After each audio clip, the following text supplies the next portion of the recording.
The more and more that we get into this generation and into the next generation with the PlayStation 6, before this whole Sony stopping physical media in 2028, I always thought before that it's going to be a very hard sale for Sony for the PlayStation 6. First of all, it was the price. If it was going to be around £1,000 for the PlayStation 6, why is the general gamer going to want to buy this console? Because usually when these companies sell these consoles like Xbox and PlayStation, obviously, they sell these consoles to the mainstream. This is to the mainstream audience. They're going to sell millions and millions of systems so that they can get them onto their platform and hopefully they make their money back on the software. And that's usually how they did it all this time. But thinking about the PlayStation 6 now, and next generation, I've still got no idea what this generation is going to look like. How hard is it going to be for Sony because of what they've done with physical media? Now, it's not even about the price of the PlayStation 6, because think about it now, if it was to come with a disc drive and they were supporting physical media and the console was going to be about 1,000,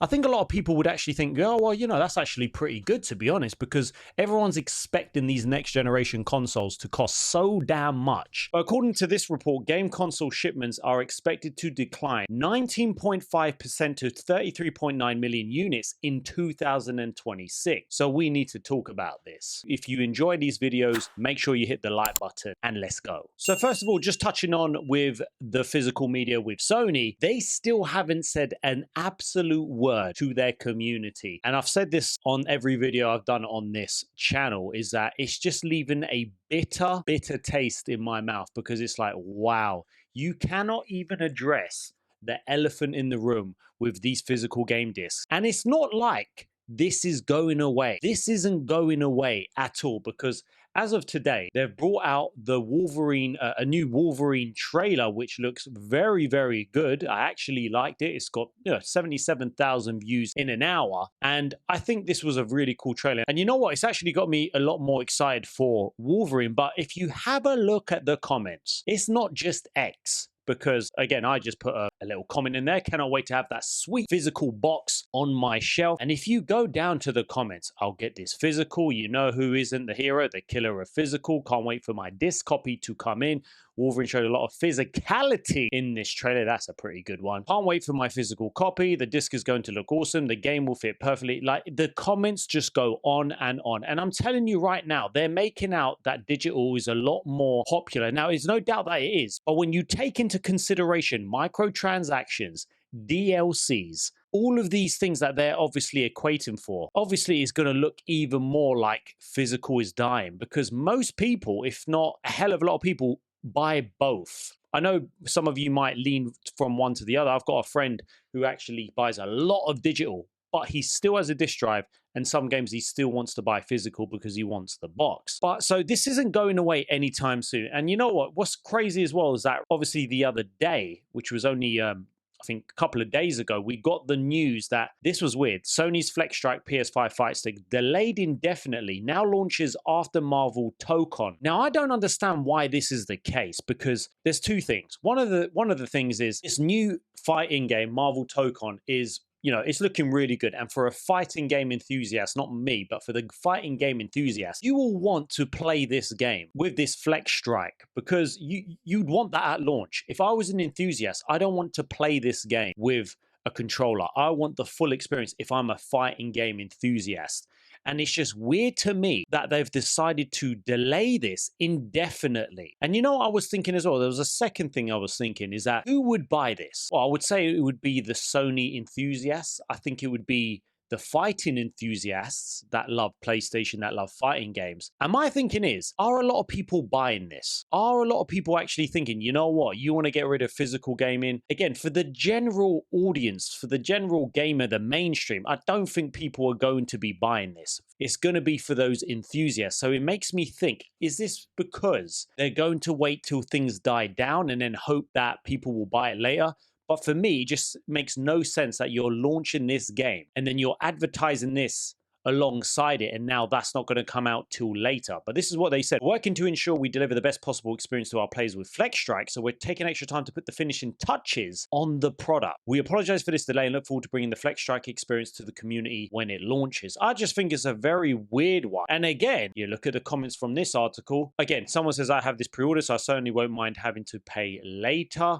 It's no longer going to be a physical product. You've got the jokes coming in about this. So that was very weird. Are they waiting for this whole physical gaming discs thingamajig to die down? I don't think this is going to die down. And another thing, they're probably thinking, well, look at the pre-orders to GTA 6. And my thing is, I think, yes, you are going to make a shitload of money with GTA 6. No doubt about it. And yes, the fact that they can do what they want and they can sell a physical box with no disc inside, with a code in a box. And then that's you thinking that, oh, see, gamers will do it. Gamers will do it probably for GTA 6. But what happens when you go into the next generation? If you're looking at a console that is over 1,000, if not 1,000, that's a digital only box, or it comes with a stupid USB-C attachment so you can attach an external disk drive. Not like the one on the PS5 and PS5 Pro. I'm talking one that they might even go cheaper, where they're like, well, you can just buy any Blu-ray player external device and it looks terrible. And then you're looking at, well, yeah, the physical games as well. They're going to be all digital. Why would anyone want to buy that? For me, I don't want a digital box. I do not want a digital box. And I'm someone that loves PlayStation. You could just look at the stuff in my room. I absolutely love PlayStation, but the fact is that I will not spend money on digital products, because just screw that. And you have a look at this article here. Analysts, game console shipments expected to decline 19.5% to 33.9. The market faces a compounding problem. Hardware that's either too old or too expensive for consumers, and a thin software slate outside a handful of tentpole releases. So what they go on to say is that obviously with this RAM and storage crisis is making obviously consoles less affordable. This decline reverses the gains following last year's Nintendo Switch 2, which had increased global console shipments by 13.5 to 42.1 million units.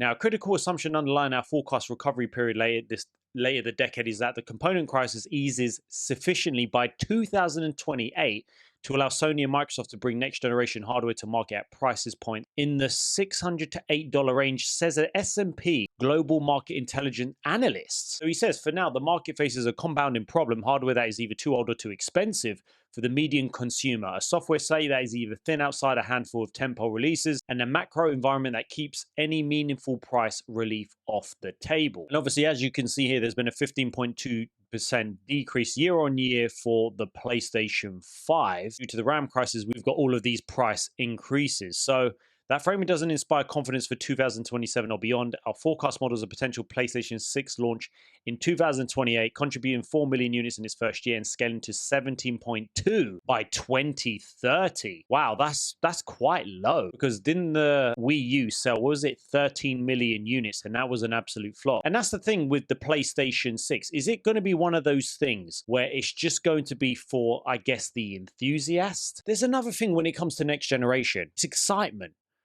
I remember when the PlayStation 5 was first announced, I was someone who didn't really play the PlayStation 4. I got into it, played God of War, Spider-Man remastered, and I thought, wow, gaming is freaking awesome. And I remember when I first saw that PlayStation 5 advertised and I was speaking to friends, oh my gosh, everyone was so excited. They were like, man, I want to get this PlayStation 5. I've seen next to no hype, excitement for the PlayStation 6. And you know what's made it worse is the fact that it's most probably going to be a digital only console, even if it comes with an external disc drive so you can play your PS5 games. What is the point in buying a PlayStation 6?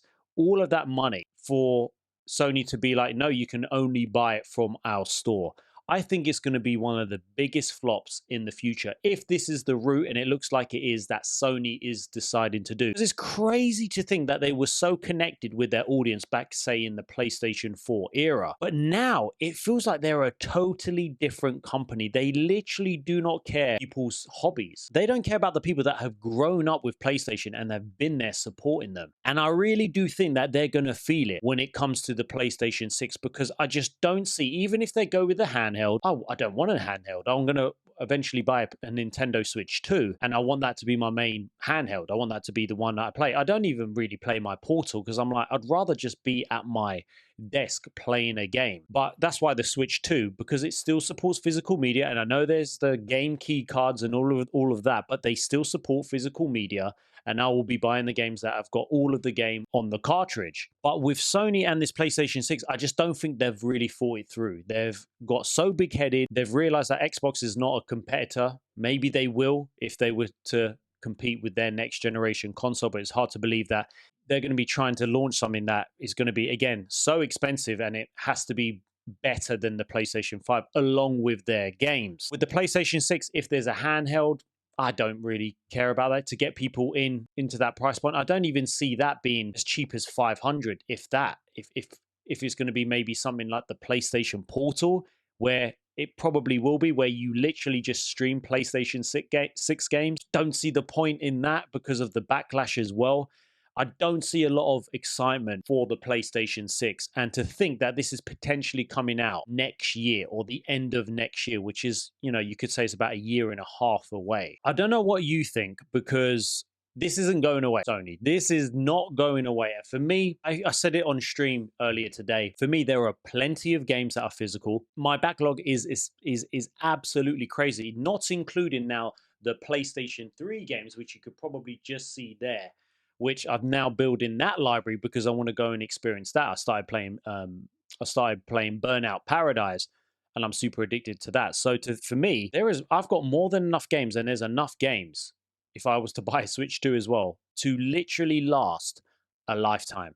But what are they going to do with the PlayStation 6? Are they going to have exclusives? What is the point in having PlayStation 6 exclusive games at the start? Because you're going to miss out on a massive player base on the PlayStation 5. So will there be a point in getting the PS6? But what do you think about this next generation console, or this next generation in general for Xbox and PlayStation? Is it going to be a success, or is it going to be one of those where just a lot of people are not going to buy it? Is this the end of consoles, or are people jumping to PC? Because there's a lot of people jumping over to PC. I even had a look at a few.